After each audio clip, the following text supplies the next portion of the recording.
Meghan Markle here.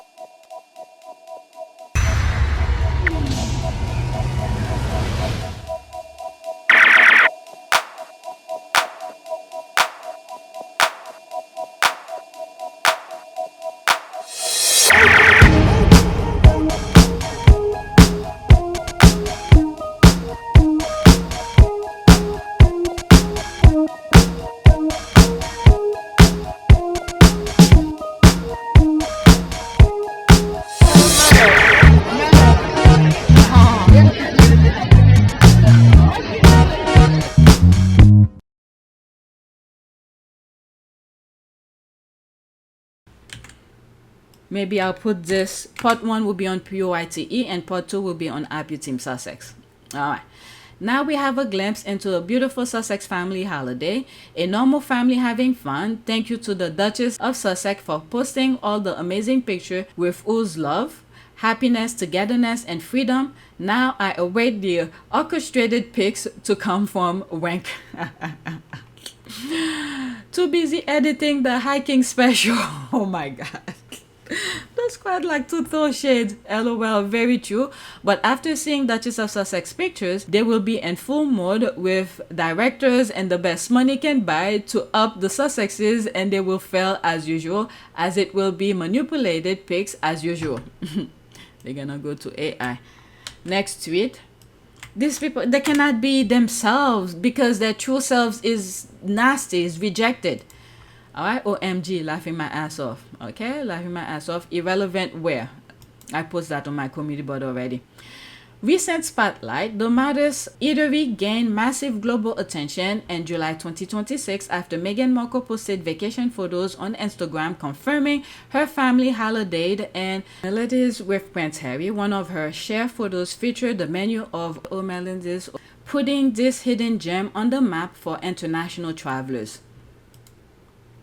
Where she's making reference to this about irrelevant. Where's the irrelevant? Spotlighting their location or map to a menu of Melides is a little creepy and insane. Who wrote this? Okay, travelers. That's a different tweet, okay, saying travelers. Let's go into that. Okay, so there's no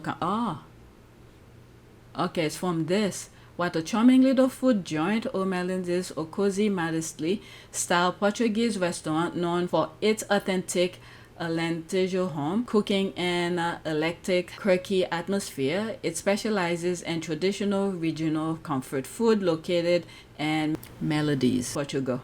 Let's look at this. Yeah. For me, summer vacation, it needs to be like in the countryside. The part that we went in Maine, we've been there so many times. My kids love it. My husband love it. Okay, so that's that. Where was that? Okay, so let's go to the next tweet. Alright, next tweet. So there's that. Before and after the phone call from jealous Prince William and envious Kate Middleton. If you know, you know. Alright, so they probably already edited their headlines. Meghan Markle shares sweet snaps of Prince Harry and their children Archie and Lilibet enjoying summer holidays, including visit to Princess Diana's childhood home. Okay, so let's see here, the edited version. Meghan and Harry share snaps of their European summer holiday as Pro Sussex People magazine reveals they stayed at Princess Diana's childhood home with Archie and Lilibet. Oh my god, they don't know. They changed it. I mean, the squad on top of this. The invisible contract and the calls made to rewrite the headlines for negativity. Diabolical, typical. Their yellow journalism is duly noted, killing trust in journalism as the world watches and discuss. Bully lacks so much confidence in himself. That's why he spent his time meddling in his brother's communication. I know. Pre and post incandescent headlines from the fair. The jealousy is eating the royals alive. This is a sickness. It's a sickness. This is not normal. Not normal at all. Next tweet. Okay, instead of let's pause. Instead of addressing racist concern, they've been trying to prove they are untrue since 2021. The fact is, we saw the highest ranking person of color bullied out of the UK because the firm never addressed the racist undertone in the British media or racist comments posted on their social media pages. Any comments? Okay, I'll come. I hope this is not a thread. Oh my god, I'm about to sneeze. Let me pause. Alright, so I go into that. Let's pause. Oh my god, it's 2 minutes, almost 3 minutes. You're doing one of the most high profile interviews ever and you don't ask the most important question. Sarah Hussein slammed Oprah Winfrey for not challenging racism allegation in her interview with Meghan Markle. Alright, let's see here. 2 minutes and 40 seconds. Screenshot, okay? Bit of news in TV land for our royals. We've got Oprah Winfrey sat down with Vanity Fair to reflect on that interview. I think you know the one I mean, without me having to even say. The Harry and Meghan sit down from what, 2020? Yes. 2021? I think I can't remember. And let's hear what she had to say. Were you silent or were you silenced? The latter. Okay, very nice. I don't think I've done it since. I don't know where the hell that came from. Whoop. Okay. I wanted to be clear because was she silenced? Were people telling her not to talk? That's why I said that. I said it for clarification because I didn't want later to hear, well, no, it wasn't that. It really was that I was silenced. They wouldn't let me talk. So it was all for clarification. Oh, come on, the irony of the clarification. That's not what I wanted clarification on. What about you? The royal racist. Exactly. And absolutely no questions, no follow-up questions. I mean, you know, you're a journalist, you're sitting there doing one of the most high-profile interviews that will ever exist, and you don't ask the absolutely most important question, and you don't challenge. It's been one of the most unfair things that has just hung over the royal family, like this terrible stink, isn't it? That, like, you know, it just begs the question, well... But there was other part as well where Meghan was... where they were talking in the interview about the skin tone or something like that. And Meghan clarified, saying that it was with Harry. They did not speak with her. And also concerns and conversations about how dark his skin might be when he's born. What? There are several conversations. There's a about conversation with you? it. With Harry. So what else do they want? All right. These people, they're just being a hater because it's not them who got to do the interview. When they get a chance to do the interviews or whatever interview, they lie. They put completely different story out there. So now they're correcting someone who did, I don't know. She did what she had to do. How long was this? How long was this recording that I'm sharing right now? Let's see here. Let's finish it. Who would have said such a thing if they ever actually did? What are your thoughts, Andrew? Well, the first thing is what you just said, if it actually happened. The second is that I don't know a single family, certainly not my family, which, as far as I know, isn't mixed race particularly. And the other thing as well, let's not forget the part where they went out of their way to make sure whatever that was said in the Oprah interview, what people assume or not assume, but the UK made sure to give their point of view. How did they do it? Okay, with the book Omid wrote a book, what was The End Game, where it was translated to many different languages. Keep that in mind. English, Spanish, Chinese, I don't know. Many different languages. It was not just only English. But for some reason, in one of those languages, they put the information about skin color. When they asked Omid, why did you put that? Omid was like, I never put it. I didn't do this, I didn't do that. And he stand firm with his conviction in his book, what he wrote. The book's available in a number of languages, and unfortunately I can't speak Dutch, so I haven't seen the copy for myself, but if there have been any translation errors, I'm sure the publishers got it under control. For me, I edited and wrote the English version. There's never been a version that I've produced that has names in it. And then what the UK did with Piers Morgan, they just wanted, the reason they did that with that language, what language was it? Netherlands or something like that? Just look on the screen. I have the screenshot. What they did, the reason they did that with just one language, all the other languages were fine. Omid even said, I don't speak any other language. What I wrote was in English. I didn't put that in there. For me, I edited and wrote the English version. There's never been a version that I've produced that has names in it. Okay? What the UK wanted to do is to have it somewhere, anywhere other than them to start it. They want the conversation to get started. So they insert that. They did what they did in the... whoever did it, allegedly, put it in that language so they themselves could clarify. And then you have Piers Morgan went in and said about the skin color was Catherine, Princess of Wales, and Charles. I will never believe it. But now we can start the process of finding out if they ever got uttered, what the context was, and whether there was any racial intent at all. Like I say, I don't believe there was. The royals who are named in this book, there's never been a version that I've produced that has names in it, are King Charles and Catherine, Princess of Wales. Okay, so they did what they did to clarify it. Let's continue. But when a baby's about to be born, you say, I wonder if it will take after Mum, Dad, Great Uncle Fred, or whoever it may be. Yeah. That isn't a racist thing to say anyway. No. So, Well, these people, they are freaking two-faced, all right? Now that the thing is out, people are upset. They know the sentiment of the people, all right? Now they're making it seem like it's sensible. Oh, this is that.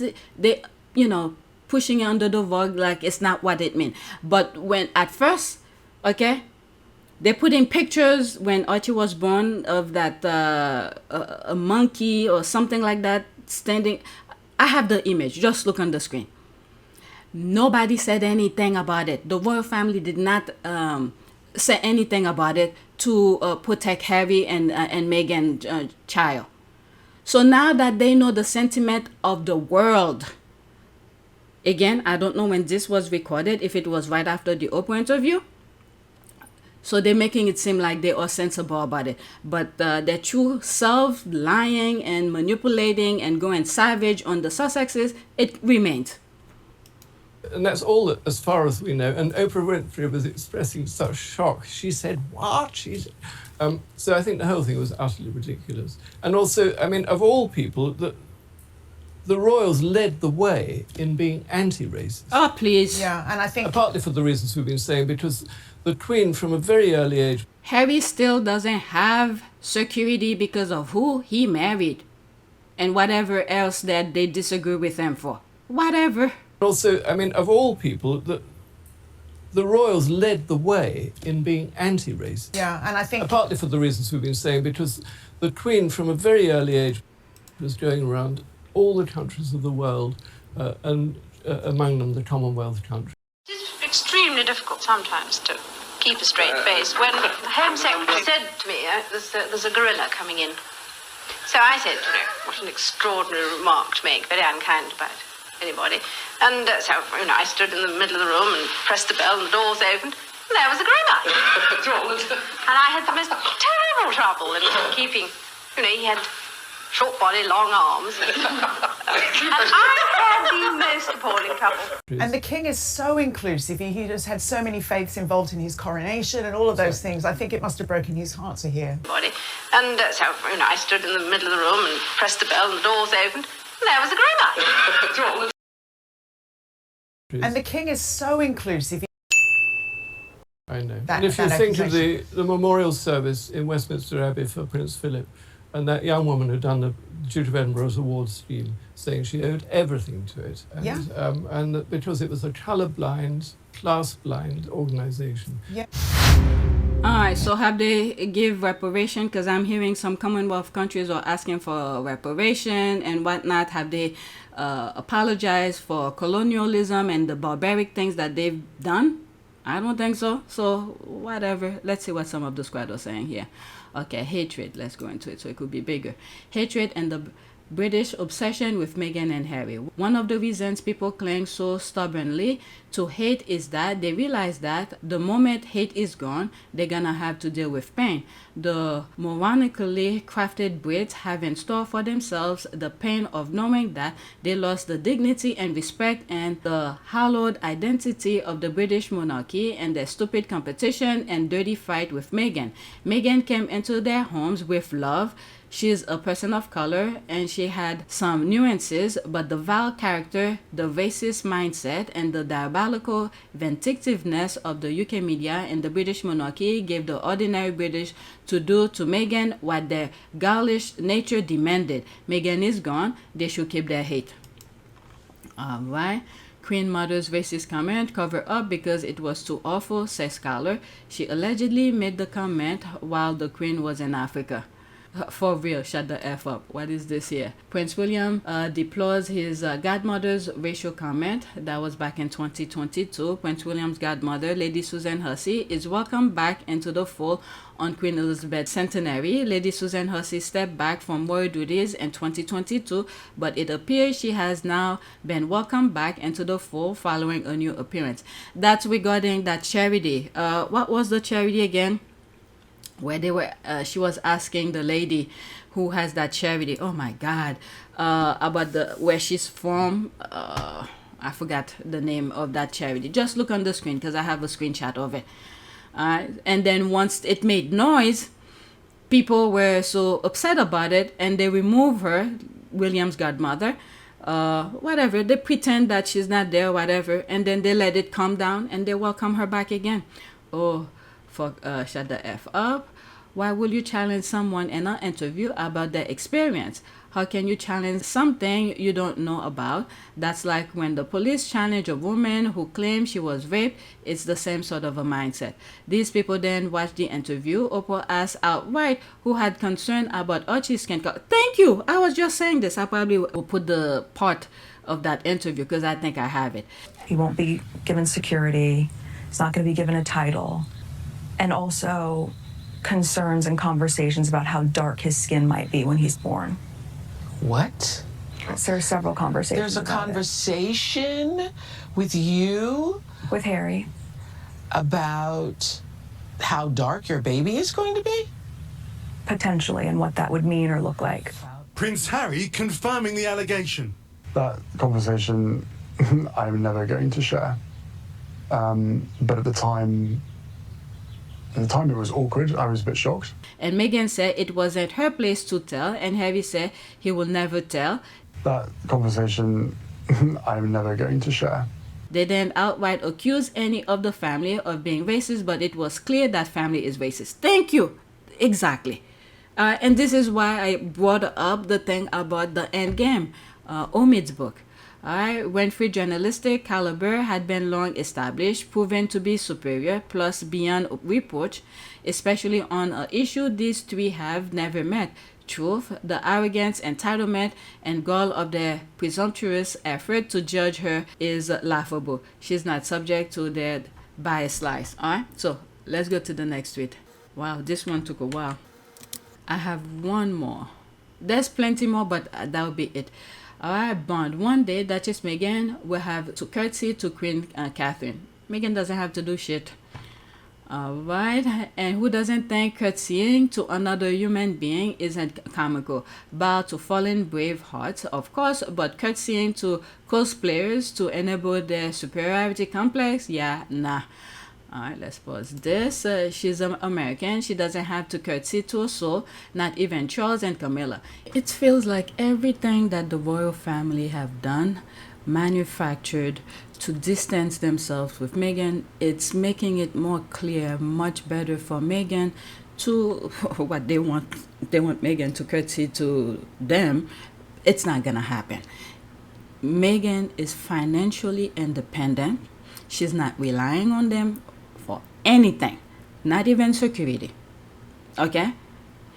When they could easily give her security. So she doesn't have to bow to anyone.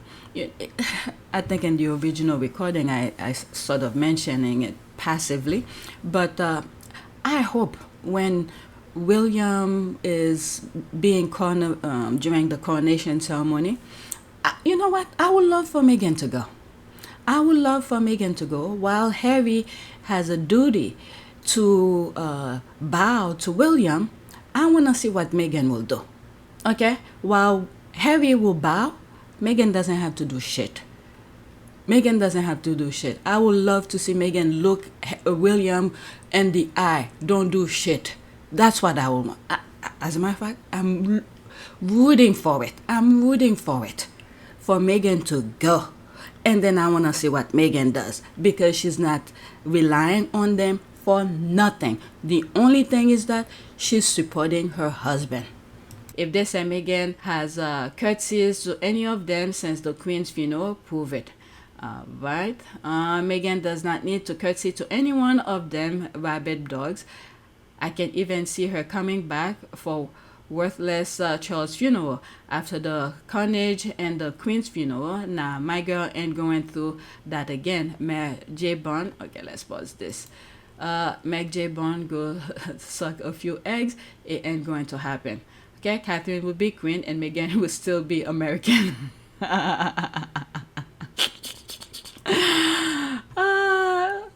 Okay, if that still exists, this is absolutely what they will be waiting for. They literally cannot wait for Charles to die so they can publicly watch Meghan curtsy to Kate. That's the ultimate humiliation fetish they think Meghan deserves. Only Meghan is an incredibly classy and elegant woman who will never behave so uncouth in public or private. That's reserved for Kate and Camilla. Harry specifically asked Meghan to curtsy to Charles, and she did every time she saw him when he was still Prince of Wales. At her last engagement, the church service, you can see Meghan dip a curtsy when Charles arrives, smiling diggly at him.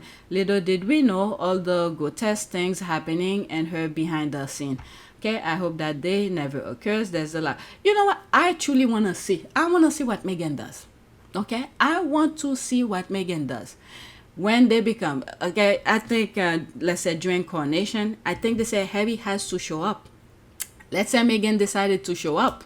Okay, where they're going in front. All right, Harry will probably have to bow because he's still how do they call this, royalist, and Meghan will stand up and look at Harry bowing down to his brother, and then she will walk away. That's what I think will happen. All right, let me pause for a second. My goodness, I was looking for something, I didn't see it. All right, let's go to the next tweet. Oh my god, this was supposed to be on my last recording. Okay, in Argentina, they presented a list of all the tweeters. Okay, I think I know why I put it, because the comments were so funny. I'll show you some of the images in the comment, that's why I put it. And I also have something to say about William as well. Okay, in Argentina, they presented a list of all the tweeters they're going to report for anti-Argentine phobia, and the list falls all the way to the floor. Let's see here. I thought that was a joke. Come on. I can't play it. What the? It's buffering. Acá tenemos 15.000 personas que son las que van a estar en estas listas. Acá tenemos... And the people are just making fun of it. There's all of this saying the list continue. Oh my, so there's the when the final match ended.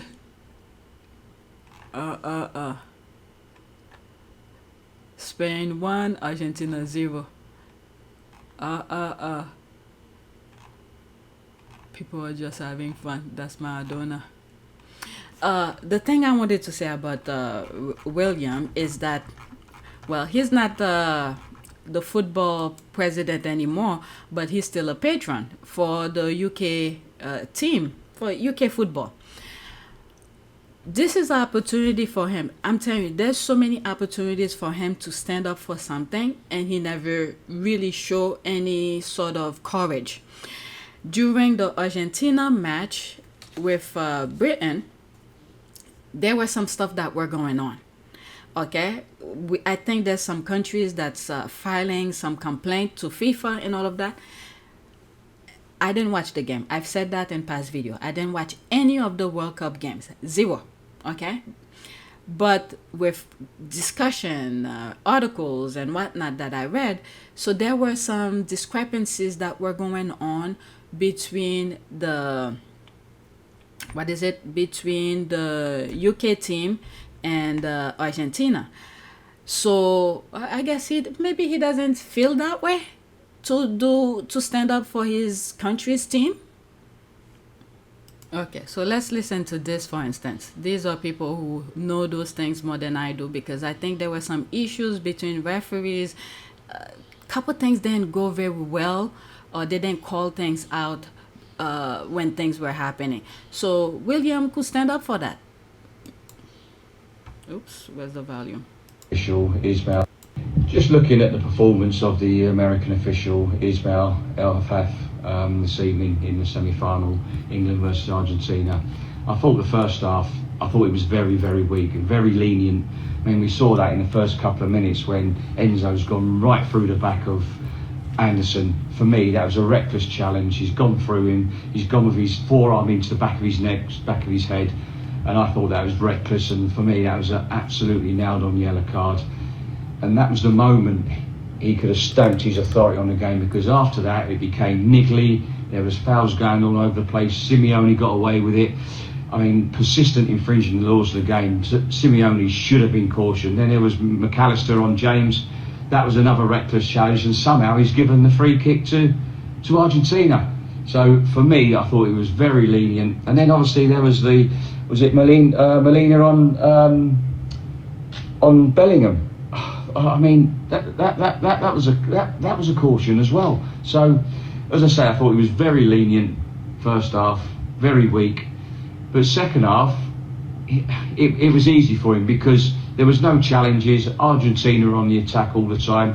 England camped in their own half. As I say, no challenges going in, and I think that for second half was easy for him.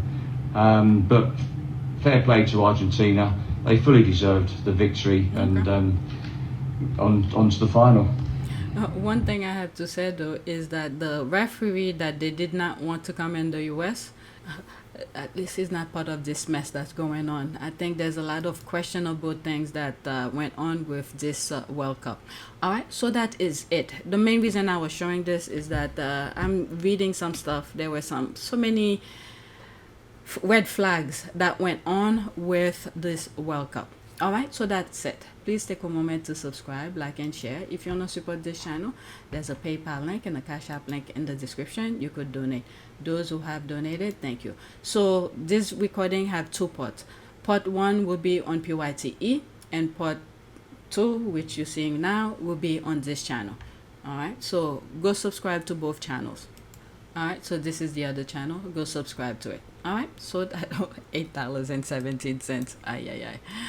$8.17. All right, so that's it. Thank you for watching.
It is a great privilege to be with all of you today.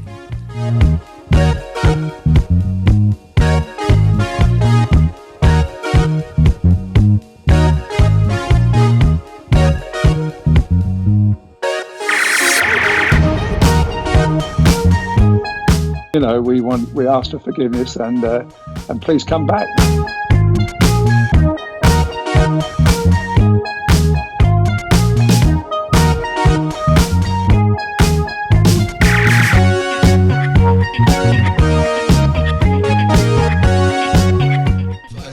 find the love and happiness that I'd hoped for all my life.